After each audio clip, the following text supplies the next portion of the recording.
Friends, welcome to my channel excellent English zone.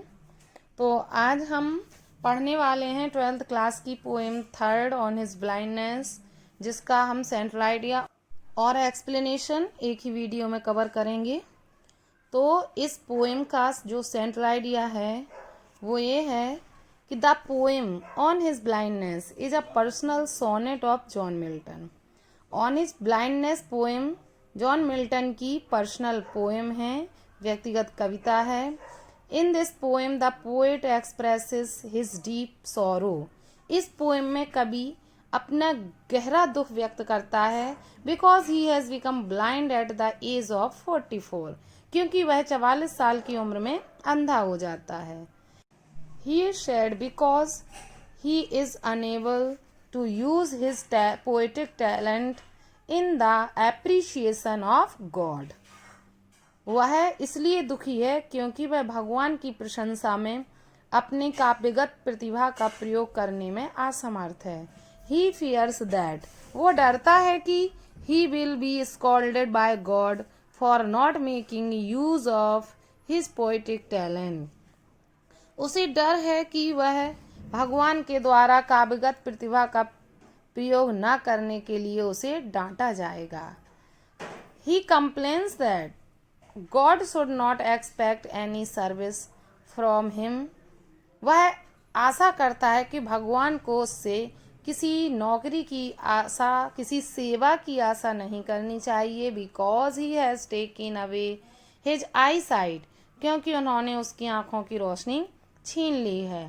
But soon thinking about God's greatness, लेकिन शीघ्र ही भगवान की महानता के बारे में विचार करते हुए ही रियलाइजेस दैट, उसे एहसास होता है कि God does not need any mains work, भगवान को किसी कार्य की आवश्यकता नहीं है।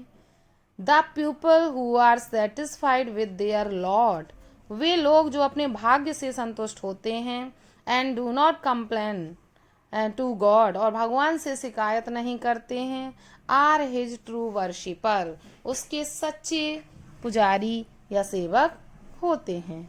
तो ये हमारा सेंट्रल आइडिया है, जिसमें वो भगवान के प्रति पहले शिकायत व्यक्त करता है और उसके बाद उसे एहसास होता है भगवान की महानता का और वह उनकी प्रशंसा करता है।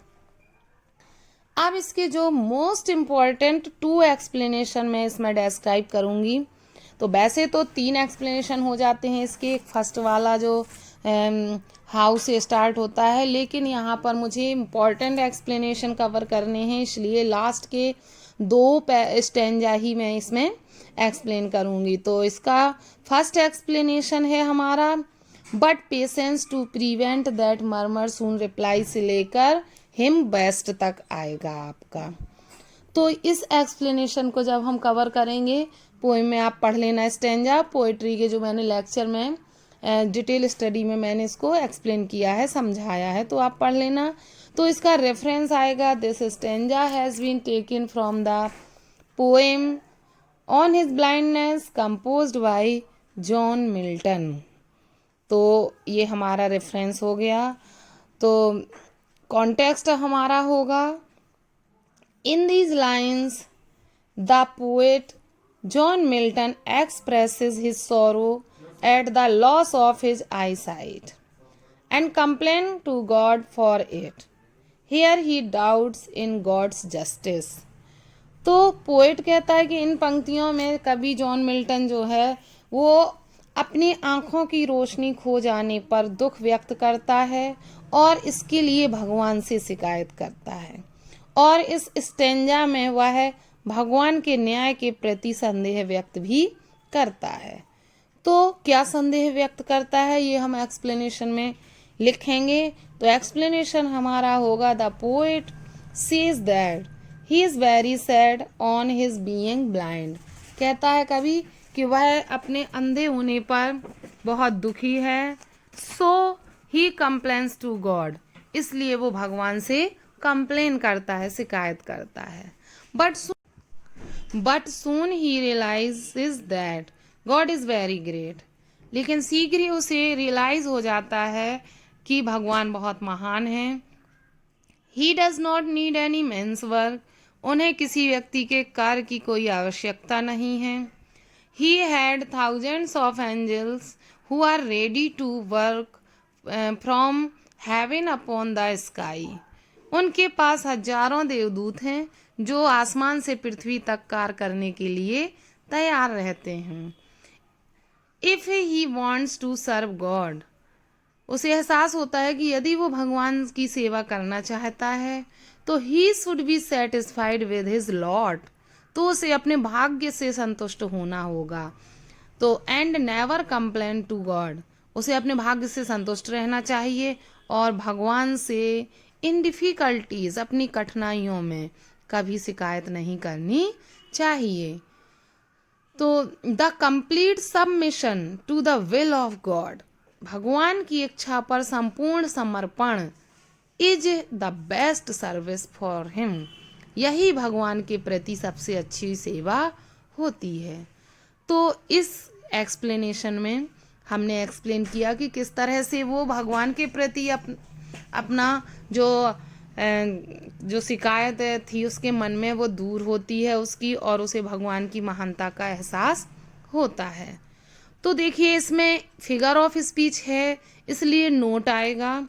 तो नोट में हम लिखेंगे the figure of speech personification has been used in the line, most important line है ये, but patience to prevent that murmur soon reply. इस लाइन में नोट आपका आया हुआ है पर्सोनिफिकेशन। तो ये आपका एक्सप्लेनेशन हुआ। एक और मोस्ट इम्पॉर्टेंट एक्सप्लेनेशन है इसका लास्ट स्टेंजा का, हिज स्टेट इज किंगली से लेकर वेट तक आपका ये एक्सप्लेनेशन आएगा। तो इसका जो कॉन्टेक्स्ट होगा वो हमारा होगा in these lines the poet describes the importance and greatness of God. इन लाइनों में कवि जो है भगवान की महत्ता और महानता के बारे में बताता है। ही expresses his firm faith in the greatness of God, वह भगवान की महानता के प्रति अपना दृढ़ विश्वास व्यक्त करता है। तो ये हमारा कॉन्टेक्स्ट हुआ। अब एक्सप्लेन करेंगे हम इस स्टेंजा को। तो हमारा एक्सप्लेनेशन होगा the poet's firm faith removes poets doubts.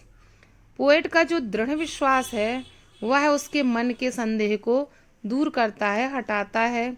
And says to him that, और उनसे कहता है कि गॉड इज वेरी ग्रेट, भगवान बहुत महान है। He is the king of Kings, वह राजाओं के राजा हैं। ही इज ऑल माइटी, वह सर्वशक्तिमान है। He does not need any men's work, उन्हें किसी व्यक्ति के कोई कार्य की आवश्यकता नहीं है। Thousands of angels are ready to serve him, हजारों देवदूत उनकी सेवा करने के लिए तैयार हैं। ऑन लैंड एंड ओशियन, चाहे वो समुद्र पर हो या जमीन पर, पृथ्वी पर हो। विदाउट टेकिंग रेस्ट, बिना किसी आराम की उनकी सेवा करने के लिए तैयार हैं। इन द एंड, अंत में, ही सेज दैट, वह कहता है कि the people who do not become nervous from their difficulties, वे लोग जो अपनी डिफिकल्टीज से कभी घबराते नहीं हैं, नर्वस नहीं होते हैं, आर हिज ट्रू वर्शिपर्स, उसके सबसे अच्छे सेवक होते हैं, भगवान के सबसे अच्छे सेवक होते हैं। तो अगर हम भगवान की सेवा करना चाहते हैं तो हमें भगवान की इच्छा पर संपूर्ण समर्पण करना होगा। तो ये हमारा लास्ट एक्सप्लेनेशन हो गया। अब इसमें हम अगर कुछ इम्पॉर्टेंट स्टेंजा होते हैं तो उनमें नोट लिखना ज़रूरी होता है। तो इसमें हम नोट में लिख देंगे these lines show the poet's firm faith to God. तो ये जो लाइन्स हैं वो भगवान के प्रति पोएट्स का फर्म फेथ दर्शाती हैं। तो इस तरह से ये पोएम हमारी कंप्लीट हुई। आई होप आपको पोएम समझ में आई होगी। तो इस तरह से इस पोएम का सेंट्रल आइडिया और दोनों मोस्ट इम्पॉर्टेंट एक्सप्लेनेशन कवर हुए। आप इतना कंप्लीट करते हो तो इस पोएम से इससे बाहर कुछ नहीं आएगा। तो इसे आप कंप्लीट करें, राइट करें, समझें और लर्न करें और इस पोएम को कंप्लीट करें। और वीडियो अगर आपको पसंद आया हो तो वीडियो को लाइक करें और कमेंट बॉक्स में कमेंट करके ज़रूर बताएं। Thanks for watching video.